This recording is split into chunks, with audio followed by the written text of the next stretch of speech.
Jamhuri ya Muungano wa Tanzania. Kwa majina naitwa Scholastica Maliti, natoka Wizara ya Katiba na Sheria. Katika siku ya leo tuko katika kata hii ya Manzese na banda letu kwa wale ambao watakuwa wanahitaji msaada zaidi huko katika mtaa wa Mnazi Mmoja. Nakaribishwa mkishatoka hapa kwa mheshimiwa. Lakini hapa tutawapitisha kwa kifupi sana kwa sheria mbalimbali. Kwanza nizungumzie masuala ya mikopo, hasa hii ya kawaida. Naomba tufahamu kina mama, kina baba, kina kaka, tunapotaka kuchukua mikopo, fahamu unachukua mkopo wapi. Na fahamu yule anayekupa mkopo kama amesajiliwa kufanya biashara hiyo ya kutoa mikopo.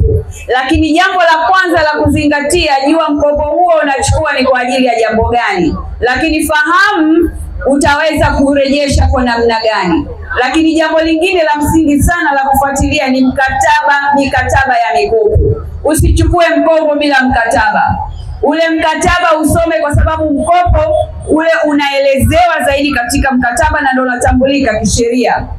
Kwamba unapochukua mkopo, anayekupa mkopo ni nani, anaonekana kwenye mkataba. Anakupa mkopo kiasi gani, anaonekana kwenye mkataba. Utarejesha kwa muda gani na kwa kiwango gani, inaonekana kwenye mkataba. Riba yako ni ya kiasi gani, inaonekana kwenye mkataba. Lakini unaweka dhamana ya aina gani, inaonekana kwenye mkataba. Usiweke sahihi yako hujausoma ule mkataba.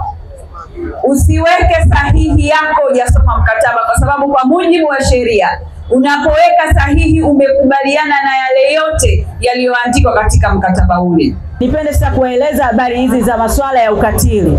Ukatili ni nini? Kila mtu anafahamu, lakini tunakumbushana. Na huu umekuwa ukifanyika sana kwa wajasiriamali wadogo wakiwemo mamalishe. Wananyanyaswa sana. Kwa hiyo tunaomba ukatili ukemewe mahali popote. Mtu ukiona mtu anafanyia vitendo hivyo, jua anafanyiwa ukatili wa kingono na ni ukatili wa kijinsia. Na madhara ya ukatili mojawapo vifo, lakini pia ulemavu wa muda mfupi, lakini pia watoto kukosa malezi.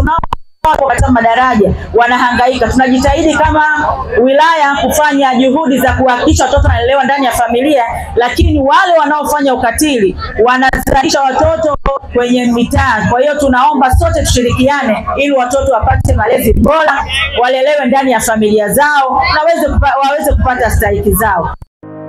Ili kuwa mwanafamilia bora wa Global TV, usisahau kusubscribe, like, kushare na kucomment.